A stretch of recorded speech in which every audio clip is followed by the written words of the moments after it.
کل جو وقت جو بچ رہا تھا ہفتے میں، تو اس حوالے سے تھوڑا سا بتائیں. آپ نے بہت ریزرویشن کا اظہار بھی کیا تھا کہ جج نے مرڈر کیا جسٹس کا، تو تھوڑا سا اس حوالے سے بتائیے کیا فیصلہ ہے. دیکھیے مجھے جہاں تک تو شیخانہ کے کیس کا تعلق ہے اور جو آرڈر ہوا ہے آفٹر دا ریمانڈ آرڈر، اس میں بہت بڑا افسوس ہے. اور مجھے افسوس اس بات پہ نہیں ہے کہ ہمارے کیس کا ہے، پر مجھے جوڈیشل سسٹم پہ بڑا افسوس ہے. اگر آپ کے پاس دن ہے آج تک اس وقت تک ہمیں آرڈر کی کاپی نہیں ملی، ابھی آرڈر ہونا ہے اور ہم عدالت سے یہی ٹائم مانگ رہے تھے کہ 12 تاریخ تک آپ کے پاس ٹائم ہے، آپ ہمیں ایکوموڈیٹ فرما لیں، 12 تاریخ تک آپ ہمیں ٹائم دے دیں.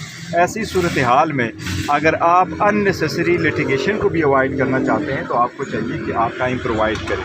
اور ایک سینئر کونسل کے نا اویلیبل ہونا اور اس کا اپنے فیملی کے ساتھ ذاتی مصروفیات میں بزی ہونا، یہ بھی ہر لٹیگن کا ایک حق ہے کہ اس کو بھی سفیشینٹ کاز کنسیڈر کر کے عدالت آپ کو ایک موقع دے دے، اور دینا چاہیے تھا. وہ ہماری ریزرویشن ضرور ہے، انشاءاللہ اس کا اظہار کریں گے ہائی کورٹ میں بھی اور سپریم کورٹ میں بھی. اچھا، یہ جو فیصلہ آیا ہے فیصلے میں کیا ہے فیصلہ کیا ہے؟ اور دوسرا یہ کہ مطلب آپ لوگ جج کی جو ٹرانسفر ہے اس کے خلاف بھی آپ لوگوں نے درخواست. دیکھیں جہاں تک فیصلے کا تعلق ہے تو ابھی تک سرٹیفائڈ کاپی ہمیں نہیں ملی، نہیں کوئی کچی کاپی ملی ہے، تو ہمیں نہیں پتہ کہ جج صاحب نے کیا اس میں لکھا ہے. البتہ اتنا ضرور ہے کہ ہائی کورٹ نے ان کو 8 کوسچن بھیجے تھے. 3 کوسچنس اس میں یہ تھے کہ مینٹینیبلٹی پہ آپ یہ فیصلہ کر لیں، اور 5 کوسچن جو تھے وہ لمیٹیشن سے ریلیٹڈ تھے.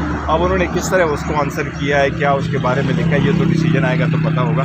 جہاں تک ٹرانسفر کا تعلق ہے تو ٹرانسفر اپلیکیشن ہم نے ان کے خلاف جس وقت جج صاحب نے یہ ہولڈ کیا تھا کہ میں نے چارج فریم کیا تو اس کو لکھا ہے، تو اس کے سلسلے میں ہم نے یہ اپلیکیشن دی تھی کہ اس جج صاحب سے ہمارا کیس ٹرانسفر کیا جائے. برسٹر گور صاحب بتائیے گا، جن کیسز میں خان صاحب کی پروڈکٹیو بیل نہیں کنفرم ہو سکی ان کیسز میں، کیونکہ مجھے جہاں تک پتہ ہے کہ وہ 9 مئی کے کیسز ہیں، ان میں خان صاحب کو گرفتار بھی کیا جا سکتا ہے، اس کا مطلب انشاءاللہ تعالیٰ وہ گرفتار نہیں کریں گے اور نہ گرفتار نہیں کیا جا سکتا. اب ہمارے سامنے کوئی ایسے FIR نہیں ہے جو ہم عدالت میں رجوع نہ کر سکے ہوں.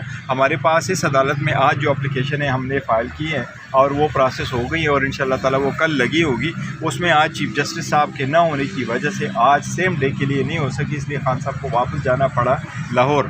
وہ ریزن یہی ہے کہ چیف جسٹس صاحب کے پاس اختیار ہے سیم ڈے کو لگانے کے لیے، سینئر جج کے پاس دا نیکسٹ ڈے لگانے کا اختیار ضرور ہے لیکن سیم ڈے سننے کا اختیار نہیں ہے، تو اس لیے نہیں ہو سکے گا. ایک مرتبہ آپ عدالت کے سامنے آ جاؤ تو ابھی جو سپریم کورٹ نے خان صاحب کے کیس میں آرڈر کر دیا ہے اس کے بعد آپ کی اریسٹ نہیں ہو سکتا. اس کے سر جو کہہ رہے ہیں کہ جو شاہانہ کیس ہے اس میں خان صاحب اور ان کے وکلا ہیری حلوے استعمال کر رہے ہیں کیونکہ اس کیس میں خان صاحب کو سزا بھی ہو سکتی ہے. اس حوالے سے دیکھیں جہاں تک اس بات کا تعلق ہے تو میں آپ کو ایک ذکر ضرور کروں کہ اس تاثر کو ظاہر کرنا چاہیے کہ ہم طاہری حلوے استعمال کریں.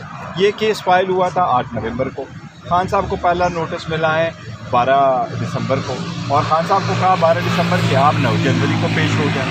9 جنوری کو ہم پیش ہو گئے. جج صاحب نے کہا، کیونکہ اس وقت خان صاحب ہاسپٹل میں تھے اور وہ میڈیکل موجود تھا، جج صاحب نے خود اس پہ 31 جنوری کی ڈیٹ دی. اس کے بعد بھی خان صاحب ہاسپٹل میں تھے اور اس کو وہ پلاسٹر چڑھا ہوا تھا، ڈیٹ نہیں ہو سکی. جج صاحب نے 28 اپریل کی ڈیٹ دے دی تھی، 1 تاریخ کے بعد. 28 تاریخ کو پہلی مرتبہ خان صاحب کے خلاف انہوں نے کہا کہ جی وہ نان بیلیبل وارنٹ ایشو کروایا تھا.